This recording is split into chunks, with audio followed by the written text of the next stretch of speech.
ॐ भूर्भुवः स्वः तत्सवितुर्वरेण्यं भर्गो देवस्य धीमहि धियो यो नः प्रचोदयात्। आइए, अब हम एक आपको छोटी सी कहानी सुनाते हैं, प्रेरणा वाली। आप कुछ बच्चों को सुनाएंगे, आप सही टाइम पर आए हैं। दीदी आएगी है, 5 मिनट का रहेगा। आप कुछ प्रेरणा प्रसंग सुना दीजिए। आप अवसर पाए, शुभ अवसर पर आ जाइए। आइए आइए, 5 मिनट का संबोधन कर दीजिए। ये तो एक उचित समय पर आ गए आप। बाय द वे, ऐसा सौभाग्य कहाँ मिलता बच्चों को। हाँ मैम, आप बताएंगे आज पढ़ाते हैं बच्चों को। आइए आइए आइए, एक कहानी से माध्यम से या कुछ भी आप 5 मिनट का कर दीजिए। 5 मिनट रह गए हमारे पास। आप समय से आए 4:30 बजे। आज कुछ बच्चे लेट आए और कुछ नहीं आए, करीब 12 बच्चे नहीं आए और कुछ बच्चे लेट आए। समय से आना ठीक 4:30 बजे, ठीक है? तो हमें ज्यादा समय मिलेगा। आइए,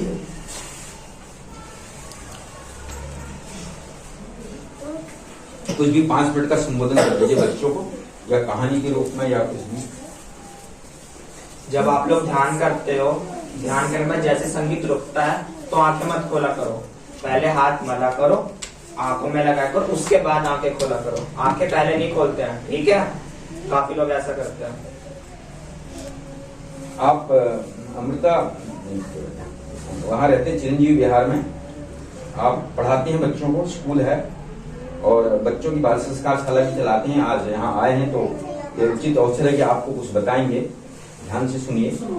हाँ, सभी लोगों को मेरा प्रणाम। प्रणाम ही क्यों, नमस्कार क्यों नहीं, गुड मॉर्निंग क्यों नहीं, गुड इवनिंग क्यों नहीं, प्रणाम ही क्यों? कोई बताएगा प्रणाम का परिणाम? प्रणाम का परिणाम किसी को पता है कि प्रणाम की क्या फायदे हैं, प्रणाम करने से क्या होता है? सुबह उठ करके हमको सबसे पहले में किसको प्रणाम करना चाहिए? उसके बाद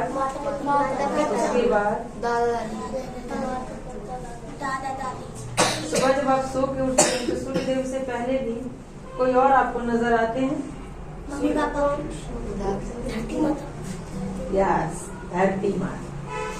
जब हम उठते हैं तो माता पिता के पास भी पहुंचने के लिए हम बिस्तर से नीचे जब उतरते हैं तो पैर हमारा कहाँ जाता है? हम आपके ऊपर पैर रख के खड़े हैं तो कैसा लगेगा? अच्छा लगेगा? दर्द होगा। तो हम दिन भर इनके ऊपर खेलते हैं, कूदते हैं, मलमूत्र त्याग करते हैं, इनका सीना चीर के पानी निकालते हैं, फल से खोद के इनका सीना, तब धरती माँ अन्न उपजाती है, हम लोगों को अन्न देती है। तो इतनी कष्ट ये माँ सहती है, तो क्या इतना नहीं बनता है हमारा कि जब हम सुबह सो करके उठें तो इस माँ को प्रणाम करें, इस माँ का रोज आभार व्यक्त करें कि माँ एक नई सुबह मुझे मिली है। रोज सुबह एक नई जिंदगी मिलती है मुझे, तो एक नई सुबह मुझे मिली है, एक नई जिंदगी मुझे मिली है, एक नई जिंदगी मुझे मिली है, एक नई सुबह मिली है। तो आपको माँ पुनः प्रणाम है, बार बार प्रणाम है। क्यों प्रणाम है? कि आप फिर मैं आपकी गोद में आऊंगा, फिर मैं कूदूंगा, फिर आपको तकलीफ होगी, लेकिन आप फिर भी खुश रहती हो। तो ये आभार का प्रणाम है, आभार व्यक्त करते हैं हम माँ के प्रति। तो सुबह सुबह उठ करके उठते ही अपनी हथेलियों को बताया है ना, बताया हो गया बाल संस्कार शाला में कि आपको अपने हथेलियों को रगड़ के ध्यान करना है। इस मंदिर को अपने हृदय में, अपनी आंखों में बसा लो, माता गायत्री को। और जब सुबह सो के उठो ना, तो कोई दिखे न दिखे, अपने हथेलियों में इस मंदिर को उतार लो। जैसे चित्र कागज का उतर जाता ना, अभी आपकी कोई कविता कहूंगी, कोई कहानी कहूंगी, या टीवी का कोई कैरेक्टर कहूंगी, छोटा भीम वगैरह जो भी होगा बुला लूंगी, तो आपकी आंखों में उसकी तस्वीर आ जाएगी। तो ऐसे ही ये तस्वीर आप उतार लो। 1 सप्ताह बाद आते हो ना आप यहाँ, तो 1 सप्ताह तक जो है कम से कम इसका ध्यान जो है अपने अंदर, जब सुबह उठना हो तो पहले अपने हथेली में इनका दर्शन करना। दूसरा क्या करना है आपको की धरती माता को प्रणाम करना है, फिर अपने घर में माता पिता को प्रणाम करना है। यहाँ लड़कियों को रिवाज है कि लड़कियां पैर नहीं छूती हैं, तो आपको क्या करना है, हाथ जोड़ के प्रणाम करना है, लेकिन लड़के माता पिता के पैर छू करके प्रणाम करेंगे। और फिर बाहर जब सूर्य देव दर्शन देंगे तो सूर्य देव को सूर्य नमस्कार करना है। सूर्य का तेज, सूर्य का बल। आज हम सूर्य देव का ही पर्व मना रहे हैं, पता है ना, मकर संक्रांति। आज सूर्य देव का ही पर्व है, ये पर्व। सूर्य देव अपने पुत्र शनि के पास आते हैं, शनि से मिलने के लिए, तो उन्हीं का पर्व है। तो सूर्य देव का हम लोग दर्शन करेंगे, सूर्य देव को जो है प्रणाम करेंगे। तो प्रणाम का मैं परिणाम कह रही थी कि प्रणाम, एक राजा था, उनको पुत्र नहीं, उनको कोई संतान नहीं थी। तो एक दिन एक ऋषि आए, तो उन्होंने बहुत कुछ सेवा की। फिर उसके बाद जो है उनको उस ऋषि ने वरदान दिया कि आपको उनकी सेवा से प्रसन्न होकर के कि आपको पुत्र होगा। लेकिन उन्होंने पुत्र का होने का वरदान तो दे दिया, पर ऋषि ने देखा कि इनके पास तो पुत्र का योग नहीं है, लेकिन हमने तो इनको आशीर्वाद दे दिया, कोई नहीं। फिर उनको पुत्र हुआ, लेकिन उनके चूंकि उनकी कुंडली में पुत्र योग था नहीं, तो उनके आशीर्वाद के परिणाम से तो पुत्र आ गया उनके जीवन में। लेकिन वो पुत्र का जब कुंडली देखा गया तो पता चला कि वो पुत्र अल्पायु है। ऋषियों ने बताया, ज्योतिषाचार्य ने, कि आपके पुत्र की आयु ज्यादा नहीं है, 12 वर्ष की ही आयु है। राजा चलो सोचा कि चलो, अच्छा संस्कारी राजा था, उसने अपने पुत्र को खूब इतने सालों में लाड़ प्यार के साथ साथ अच्छे संस्कार भी सिखाया। जो गुरुजन परिजन आते थे उन सबको प्रणाम करना भी सिखाया। इसी क्रम में पुनः वो ऋषि आते हैं, तो वो लड़का 12 साल का हो चुका है। अब कुछ ही राजा तो चिंता में है कि अब हमारा पुत्र जो है वो जाने वाला है, चला जाएगा इस दुनिया से, कष्ट में है राजा। ऋषि आते हैं पुनः उनके यहाँ, तो सबसे पहले आदत बस, चूंकि उन्होंने बच्चे को शुरू से संस्कार दिया है प्रणाम करने का, तो उनके स्वागत में ऋषिपुत्र, वो राजा का पुत्र, राजपुत्र, राजकुमार ही जाता है और उनका प्रणाम उनको करता है। चूंकि उसको वरदान देने के बाद ऋषि पहली बार आए हैं, तो उनको पता नहीं है कि ये कौन बालक है। उनको उन्होंने कहा दीर्घायु भव, प्रणाम दीर्घायु भव। राजा पीछे से आए, ऋषि के चरण पकड़ लिए और रोने लगे। तो ऋषि ने कहा कि महाराज आप क्यों रो रहे हो, मैंने तो अच्छा सा वरदान दिया है, आपके पुत्र को कहा दीर्घायु भव।